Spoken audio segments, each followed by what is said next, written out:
You said property acquisition. Oh, yeah. Personnel property acquisition. Yep. And it answers that other issue, the big trucks. Okay. Okay, we are going to begin our caucus agenda.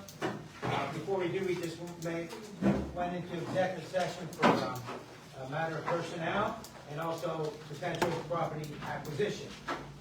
I have here one request to be heard. I send it out. Okay, let's, we will dispense with the pledge of allegiance and the moment of silence because we've done that already. For this caucus agenda, please, Stephanie, call the roll. Mr. Rosanna. Here. Mr. Esposito. Here. Mr. Ritter. Here. Mr. Ward. Mr.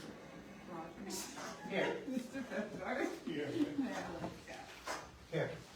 Under announcements, everyone should know that the meeting, the minutes of September 23rd will be provided to everybody by email.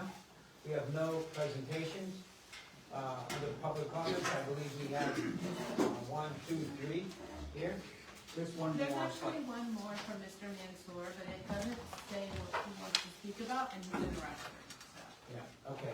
Let's hold that, we'll wait for him.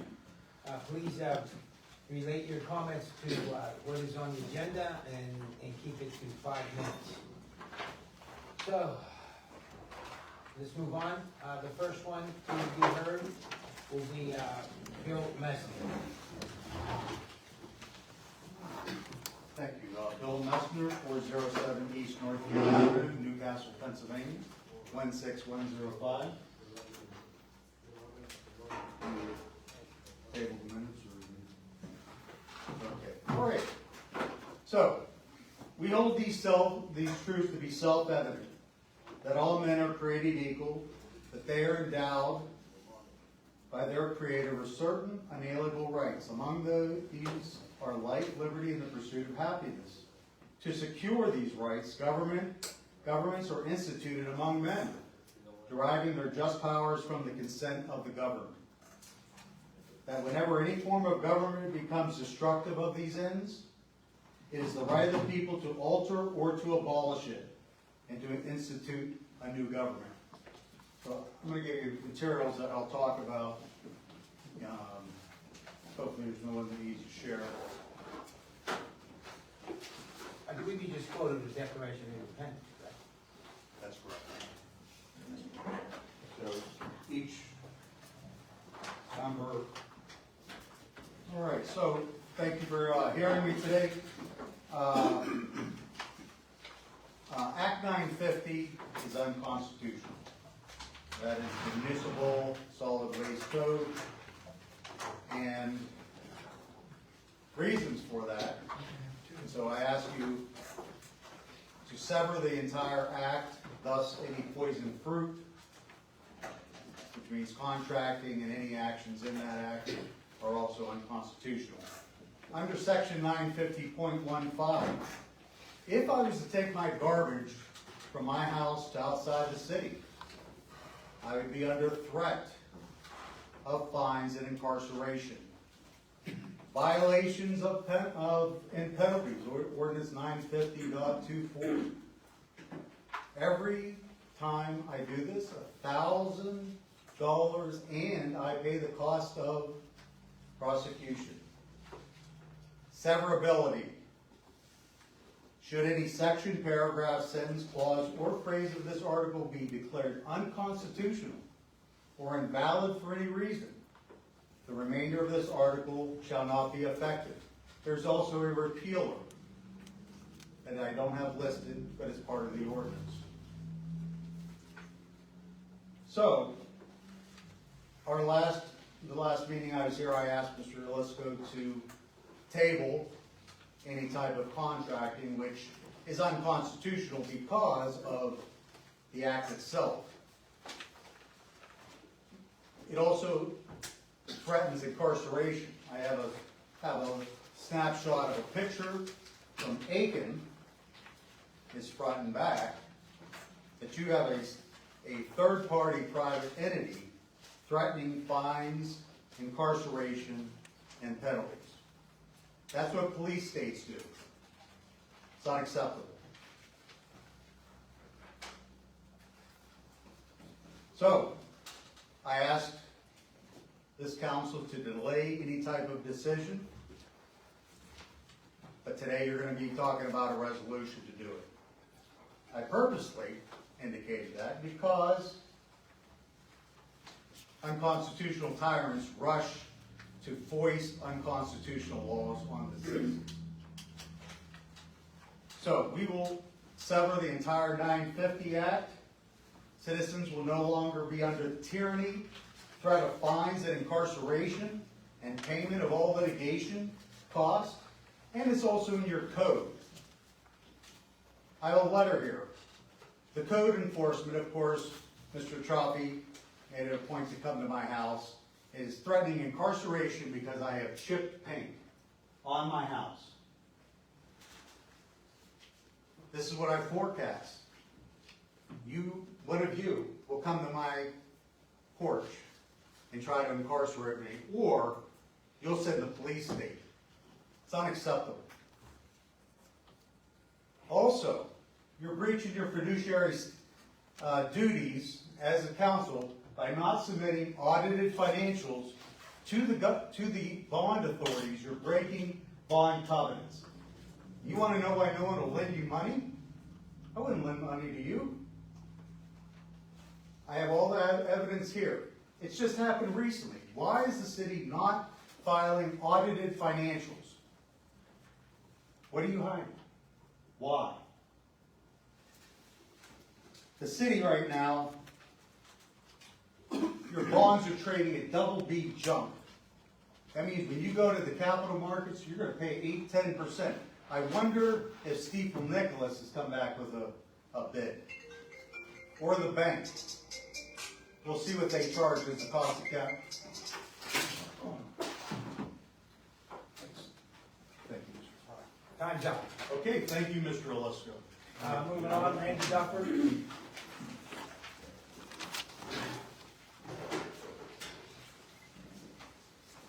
you, Mr. Brown.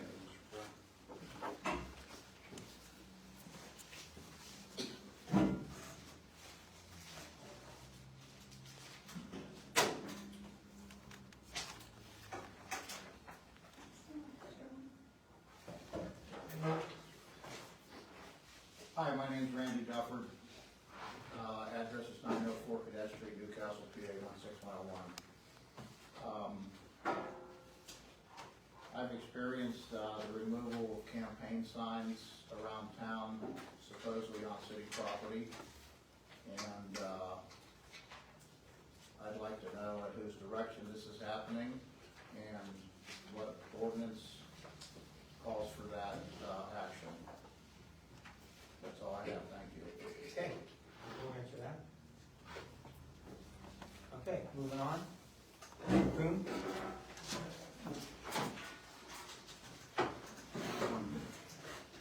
Will Kuhn, 314 Lower Cunningham Avenue, Newcastle, PA 16101. I'm gonna still talk about trash. Somebody else kind of got cut off on that. I'm gonna go a little bit more in depth on this.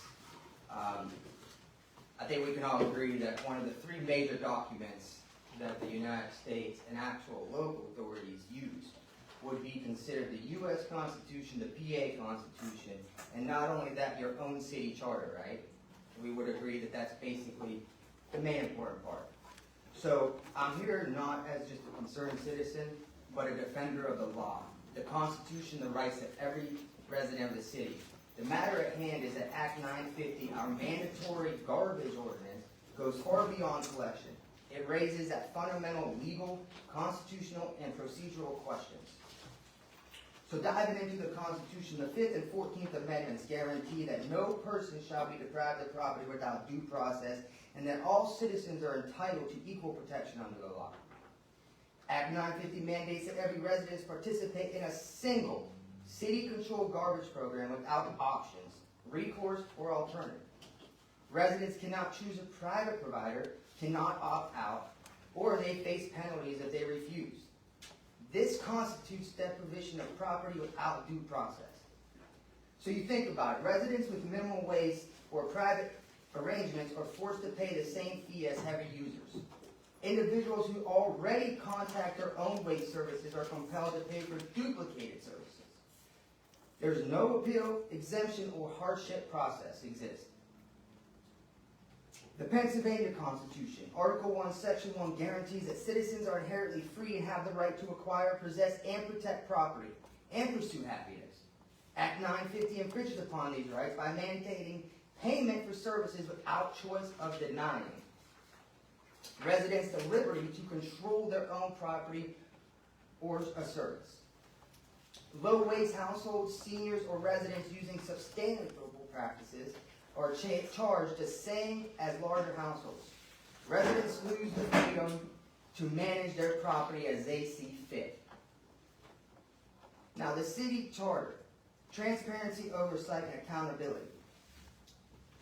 Functions of Newcastle local constituents. The purpose of ensuring lawful governance, transparency, and public trust. Act 950 as enforced violates multiple charter sections. Contracts must be publicly bidded on and awarded to the lowest responsible bidder. I've seen nothing about anything about trash. And that's all contracts. Doesn't state renewal of contracts or just a blankly new contract. This is all contracts must go through this process. And that does include, too, extending and renewing the contracts. All contracts must be approved by City Council. City Council, what's the point of approving a contract that clearly is being demonstrated as unconstitutional and over your overreach of what you should be doing as a community leader? All meetings and votes must be public with advance notice and opportunity to comment. Officials must act in public interest, avoid conflicts, and maintain public trust. I can guarantee you, you ain't maintaining public trust. You're losing public trust. It's been clearly proven and shown. And we keep coming here as a community to tell you guys about this. And what do we get? Pushed away like we don't matter. Why? Because we don't control anything in our lives. It is set up by the city charter for you guys to control and make absolutely anything and everything possible for your own gain and not community-based or anything to do with the community. Because not one person has given a reason why we are still using Aiken without a proper explanation on why and what benefit that has to the community besides us paying unnecessary money for a trash bag.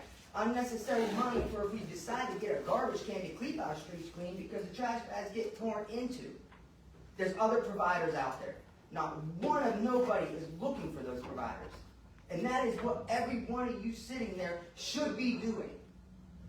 We put you in the spot because we gained your trust. Now you took that trust from us. And the people will take your spot from you. And this is not my only thought. The people of this city, you guys see it every day. The people of this city is fed up with the way. Oh, look, my time's up. Okay, thank you. Mr. Thank you. Mansour?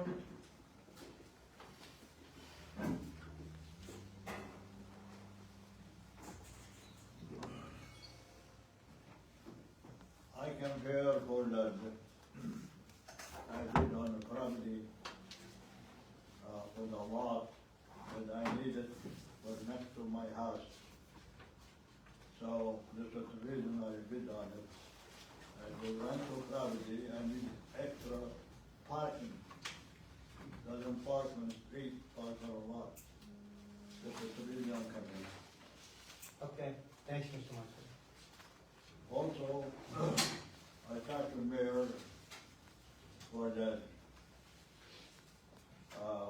in 11 Aiken Avenue. I don't know what you find out. As our code enforcement director said, it is, it's slated for demolition. It will stand as, it will be demolished. Okay, Okay? I'm done. You are. Thank you. Okay, under planning commission reports, there are none. Under petition to vacate streets, alleys, petition for zoning change for William R. Anderson from the R2 medium density residential district to the C1 General Business District for several lots located on Porter Street, Bell Avenue, and McCleary Avenue. And also, we have a petition for zoning change from Gary Kaplan from CMI C2 General Business District, Heavy Industrial District to Market Street. This will be introduced by council after the City and Lawrence County Planning Commission reports are received and filed. Okay? We have no bids or to request, and none to be opened. There are none to be opened. Repository properties for your consideration. They are attached to review and for your consideration. Okay? Mr. Mansour is the only one. Okay, okay. Zoning board, for our meeting next Thursday publicly, we will have a resolution to appoint Bruce Gallup to replace Stephen Katz. His term expired in December of 2024. That will be out there for next week. The 2025 CDBG grant application will be on next week for the application for funding. The proposed refuse agreement, resolution to approve entering a 3-year contract extension with Aiken Refuse. Refuge will be on the agenda for next Thursday. Medical marijuana grant extension will be on there for next Thursday. They want to extend the medical marijuana enforcement grant for 1 year. Under purchase request, Chikuma, a 2025 Chevrolet Equinox from Deal Automotive Hermitage for $49,764. This dealership is part of CoStars. It is a detective vehicle. Payment of $3,285 for emergency lighting installed by HKG Enterprise will be in this vehicle. Those payments will be made from the forfeiture funds. The quotes are attached. We have no resolutions on the table. We have none for consideration.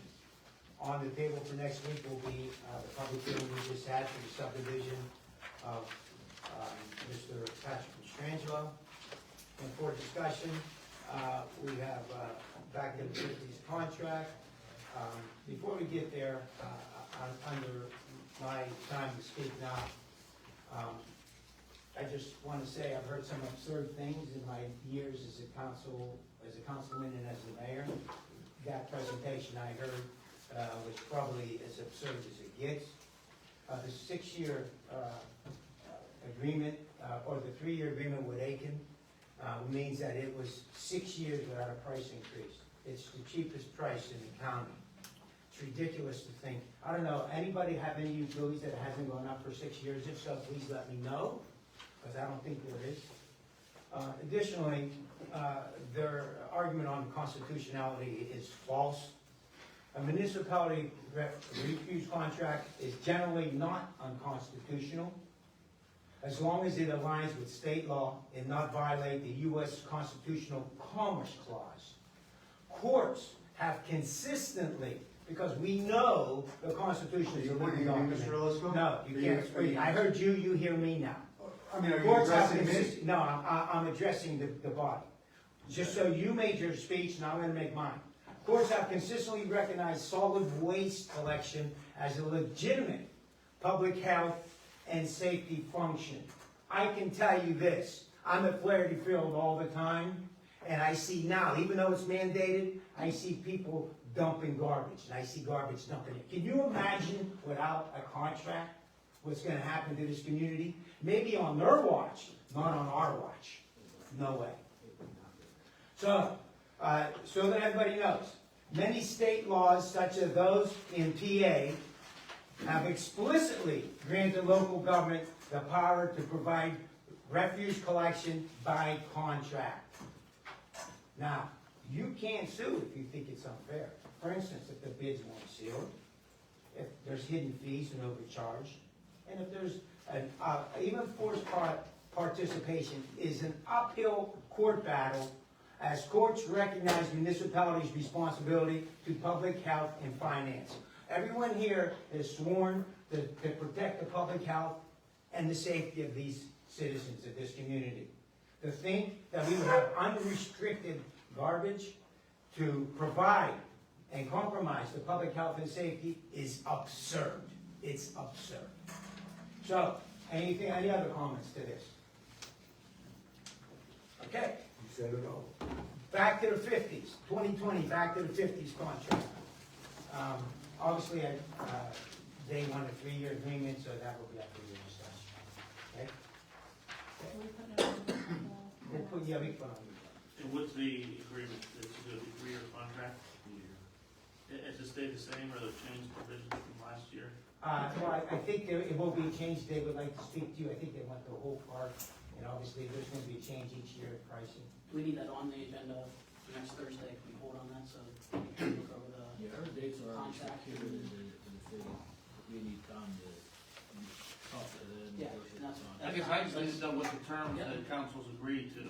So, I mean, I don't, We have heard, we discussed the terms, and okay. We have what she submitted to us, and I know there's been some discussion, she's called in a few times. So we'll give that to you, and you can reach out to her. I think she wants to negotiate and talk with the attorney to get the contract over. Okay, I guess I just need, yeah, I just need to know what terms council is willing to. yeah, I think instead of multiple connections with her, so we need to get together as a group and decide, and just look at the terms and conditions, make sure she's good with them. I know we had a conversation with her, but we've been on other conversations, we just need to kind of make sure that we're all aligned. And I don't think there's a need to rush into a contract right now, so.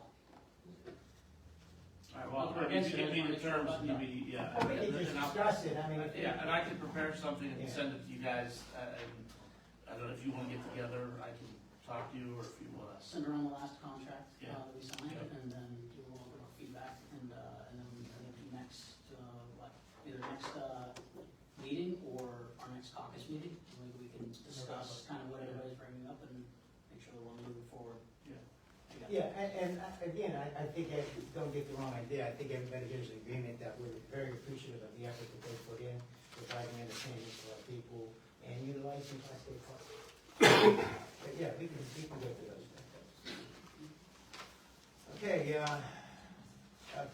under B, under discussion, we have to present life-saving awards to Sergeant Bucker, Officer Weaver, and Officer Iman for their actions taken on September 15, 2025, in which they saved the life of a woman that attempted to commit suicide. Those awards will be presented at the regular council meeting on October 23rd. Mr. Kuhn will be here for that. Right? Yes. Okay, thank you for that. Okay, we met for executive session. I think we have one more item for executive session. Is that accurate? Mr. Bugler? You good? Okay. The upcoming meeting is Thursday, October Just on 21st. the personnel. Under personnel? Okay, very good. Upcoming meeting is on city council meeting is Thursday, October 23rd, 2025. That adjourns our meeting. Let's go back to business.